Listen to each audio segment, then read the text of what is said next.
উপকূলীয় এলাকায় অবস্থানরত লঘুচাপটি ঘনীভূত হয়ে সুস্পষ্ট লঘুচাপে পরিণত হয়েছে। বরিশাল অঞ্চলের নদ নদীর পানি বৃদ্ধি পেয়েছে। এ অবস্থায় সাগরে মাছ ধরতে যেতে পারছেন না জেলেরা, নদীতেও মিলছে না কাঙ্ক্ষিত ইলিশ। সরবরাহ কমে যাওয়ায় বরিশাল বাজারে ইলিশের দাম এখন চড়া। 1 কেজি ওজনের ইলিশ 1750 টাকায় বিক্রি হচ্ছে। অন্যদিকে আড়তদাররা বলছেন বরিশালের সবচেয়ে বড় পাইকারি মাছের বাজার পোর্ট রুট মৎস্য আড়তে পর্যাপ্ত ইলিশ আসছে না। আগের বছরগুলোয় মৌসুমের এ সময় প্রতিদিন 400 থেকে 500 মন ইলিশ সরবরাহ হতো, এখন সেখানে আসছে মাত্র 50 থেকে 60 মন।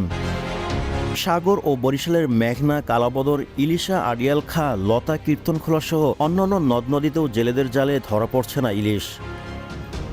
এদিকে বরিশালের হিজলা উপজেলার মোহাম্মদ সোহাগ মাঝি মেঘনা নদীতে মাছ শিকার করেন। তিনি গণমাধ্যমকে বলেন, অনেক আশা নিয়ে প্রতিনিয়ত নদীতে যাচ্ছি, জাল ফেলছি, কিন্তু মাছ না পেয়ে হতাশায় ফিরছি প্রতিদিন। ভরা মৌসুমেও বরিশাল সহ দক্ষিণের নদ নদী ইলিশ শূন্য। দিনরাত জাল ফেলেও কাঙ্ক্ষিত ইলিশ দেখা পাচ্ছেন না জেলেরা। ভ্যাট দায়মুক্ত থেকে লাভজনক ব্যবসা পরিচালনার বিশ্বস্ত সহযোগী দ্য রিয়েল কনসালটেশন। স্বচ্ছ ভ্যাট আইনে দক্ষ ন্যায্য ভ্যাট প্রদানে।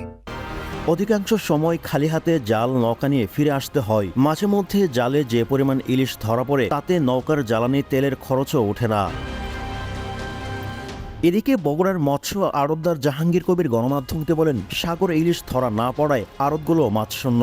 ভরা মৌসুমে আড়তে ইলিশ সরবরাহ না থাকায় আর্থিক ক্ষতির মুখে পড়তে হচ্ছে। অনন্য বছর এ সময়ে সাগর ও স্থানীয় নদ নদীতে অনেক মাছ ধরা পড়ত, তখন ভাত খাওয়ার পর্যাপ্ত সময় পেতেন না তারা। বরিশাল নগরীর পোর্ট রুট মৎস্য অবতরণ কেন্দ্রে গিয়ে দেখা যায় পাইকার বা শ্রমিকদের তেমন হাঁকডাক নেই। যে মাছ আসছে তা স্থানীয় বাজারে চাহিদা পূরণ করতে পারছে না।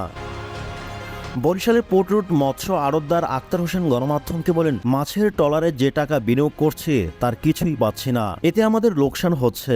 আশা ছিল ভরা মৌসুমে মাছের দেখা মিলবে, এখন দেখছি তার উল্টোটা। বরিশাল বিভাগীয় মৎস্য অধিদপ্তরের সহকারী পরিচালক নাসির উদ্দিন গণমাধ্যমকে বলেন, অমাবস্যা ও পূর্ণিমার জোয়ারের সময় সাগরে ইলিশ ধরা পড়ে বেশি, এ সময় নদীতে ইলিশ কম থাকে। আবহাওয়া খারাপ থাকায় এখন জেলেরা সাগরে গিয়ে ফেরত আসছেন।